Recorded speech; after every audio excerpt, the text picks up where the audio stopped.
2025 Mazda BT-50 XTR reviewed Mazda BT-50 benefits from some recent updates and upgrades.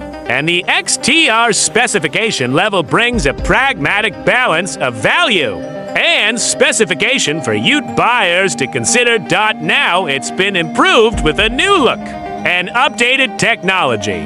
The Mazda BT-50 stays right at the top of the pecking order in the four-wheel drive segment. It's well sorted for comfort and technology, and provides good levels of capability at the same time. Likes now better off-road with rough terrain driving mode. Improved technology keeps the BT-50 up with the Joneses. Current drive-away deal sharpens the penciled as likes, while the lazy torque is great. The 3.0-liter motor isn't as punchy as others. Interior misses the practical touches of the D-Max. Typically skittish ride quality with. Unladen 20-5 Mazda BT-50 XTR following on from recent updates that have been seen on the Isuzu D-Max. The closely related 2025 Mazda BT-50 received a spruce-up for the Australian market. There's a new look for the Mazda Ute with a sharper and more aggressive front end, updated technology, and new levels of specification, which will help keep the BT-50 right amongst the fight in such a crowded and competitive space. And it's not surprising to know that with these improvements, the 2025 Mazda BT-50 is a better and more competitive option to consider. Let's have a closer look. How much is a Mazda BT-50? XTR sits one position up from base in the Mazda BT-50 range, between XT and GT trim levels. And from that point of view, it threads a nice balance of inclusions without blowing out the budget as much as others. Disclaimer, there is also a Mazda BT-50 XS, but that's only available in two-wheel drive guys. In terms of four-wheel drive, dual cab Ute's the kind that most of us are buying. It's XT as the starting point, priced at $60,000 to $1,750 plus on-road costs. The BT-50 XTR gets a pragmatic range of standard equipment without going to town. This includes the upgraded 9.0-inch infotainment display with inbuilt navigation, 18-inch alloy wheels with tire pressure monitoring, keyless entry, and LED lighting up front. This spec also gets dual-zone climate control and carpeted floors, as well as leather wrapping on the shifter and steering wheel. So, while we miss out on things like leather upholstery, heated front seats with electric adjustment, and front parking sensors, the BT-50 XTR hits a lot of notes that help convenience and everyday usage. And from that point of view, it makes a lot of sense. Less pragmatically, the wheels on our test car, an 18-inch accessory option, cost $1,040 for dollars and change up the look nicely. How big is a Mazda BT-50? External and internal dimensions of the 2025 Mazda BT-50 haven't changed for this midlife update, which isn't a bad thing, I reckon. The Mazda BT-50 sits towards the top of the segment for overall dimensions, which gives a relatively large cabin for work and family usage. Buyers will notice and appreciate this, most notably in the second row, where the BT-50 outguns the likes of a Toyota Hilux or Nissan Navara for overall space. There's room for adults without jamming your knees into the seat in front. And a rearward-facing baby seat can also fit. Although, the BYD Shark and forthcoming Kia Tasman have both upped the ante in this regard by offering additional second row space. There are air vents and USB power outlets in the rear. And the decently comfortable seats can be lifted up for some extra storage nooks underneath.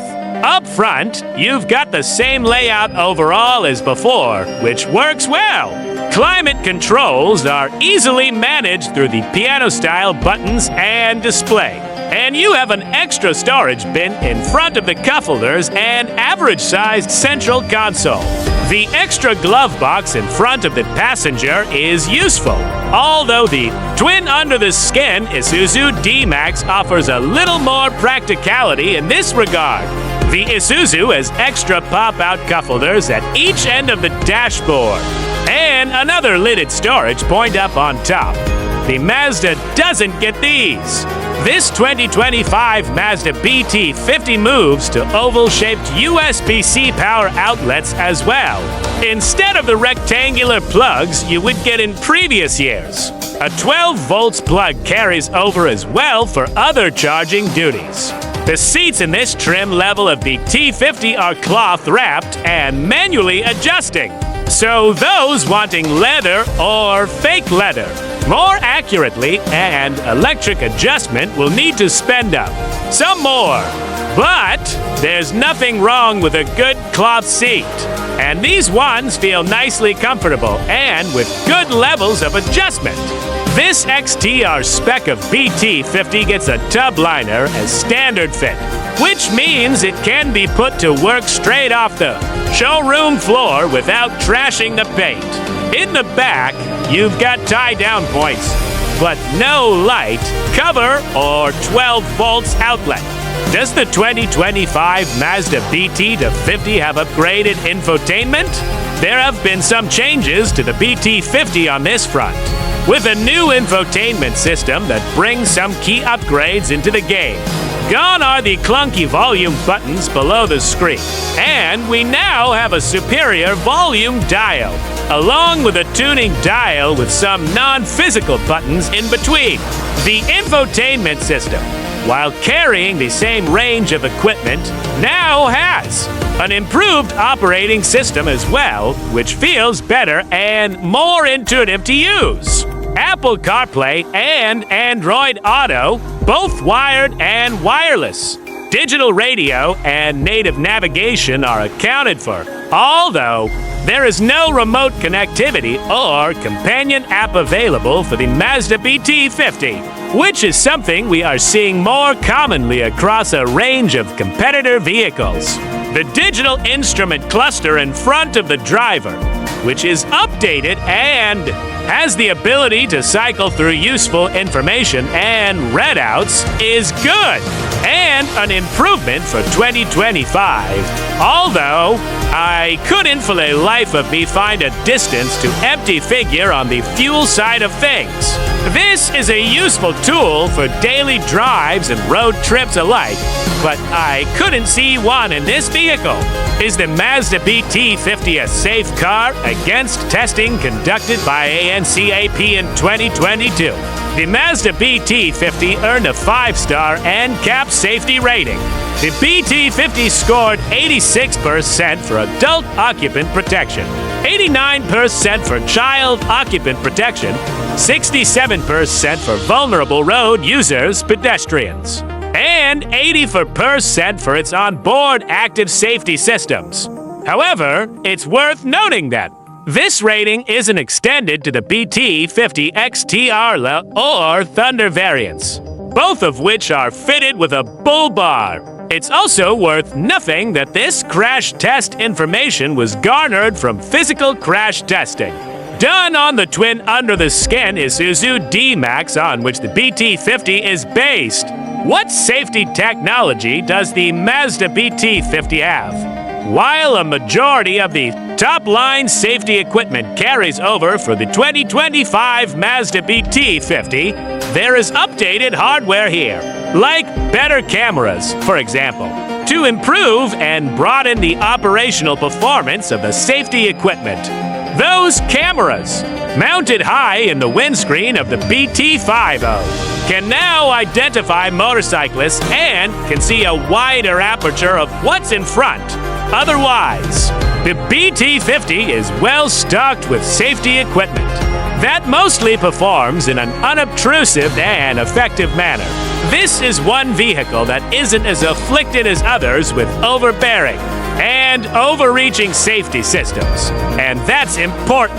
How much does the Mazda BT-50 cost to service?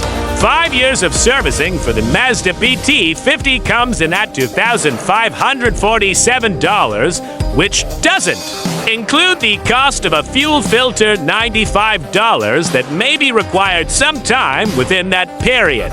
5 years also covers 75,000 kilometers, with the intervals set at every 12 months or 15,000 kilometers.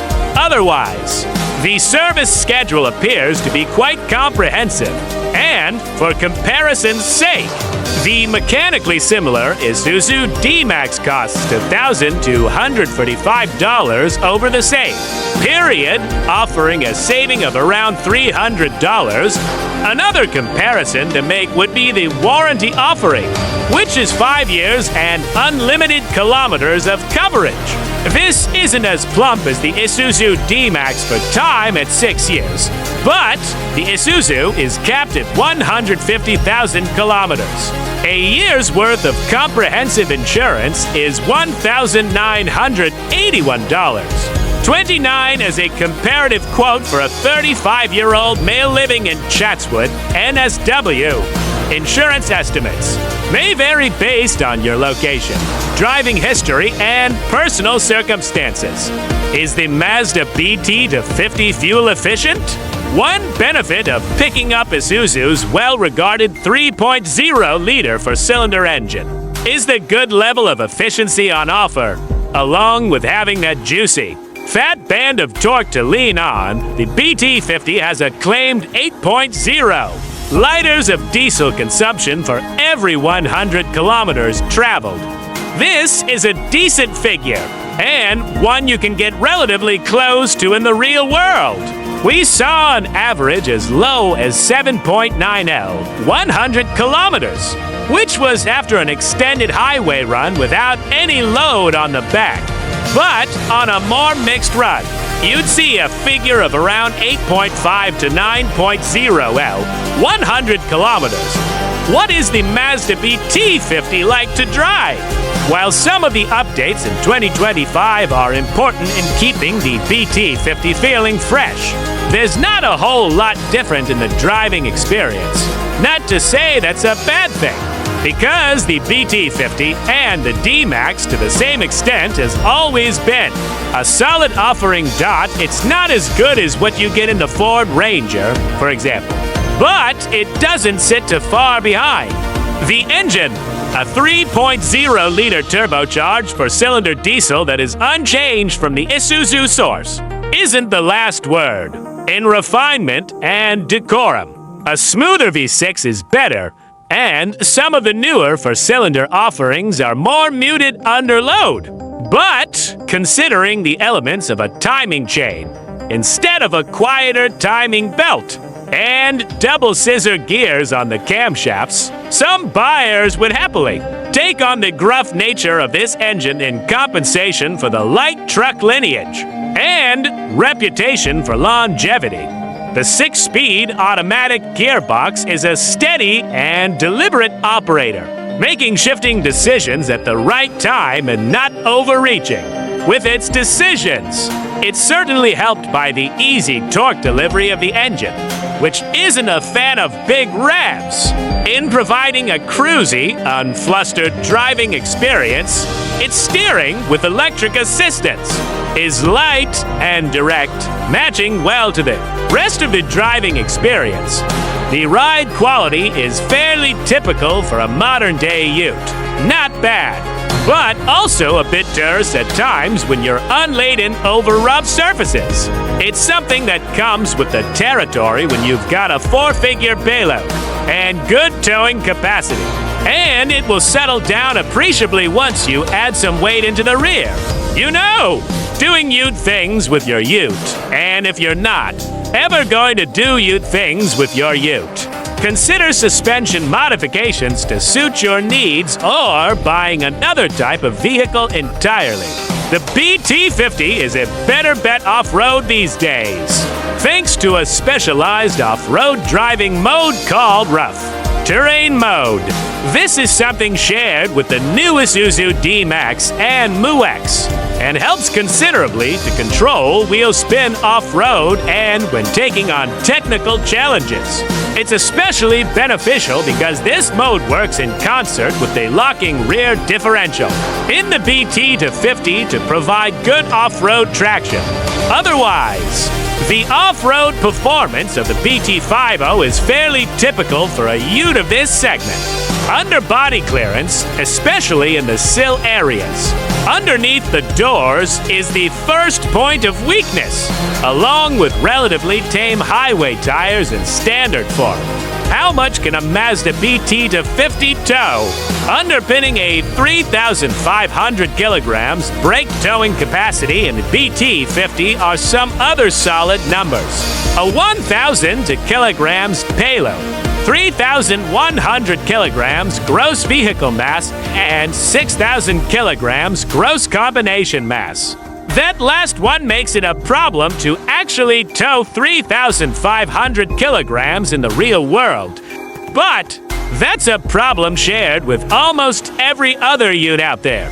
When loaded up with a 3,500 kilograms trailer, an approximate 350 kilograms tow ball downforce reduces the available payload from 1 ton to around 650 kilogram. However, there is more to unpack here. Such a heavy trailer eats into your gross combination mass quite heavily otherwise, and leaves you with only 2,500 kilograms of weight to play within the vehicle. Your full payload is well and truly gone, with only 408 kilograms left before you exceed the gross combination mass dot. In other words, the 3,500 kilograms brake towing capacity doesn't mean you can tow any trailer near that weight without carefully considering your other weights and limitations, provided that you are within your legal limits. We've historically found the Mazda BT-50 to be a solid tow vehicle. A lot of this comes from the flexible torque from the engine and relaxed transmission, as well as suspension that's well-tuned for carrying loads. Should I buy a Mazda BT-50? Now it's been improved with a new look and updated technology. The Mazda BT-50 stays right amongst the top of the pecking order in the four-wheel drive segment.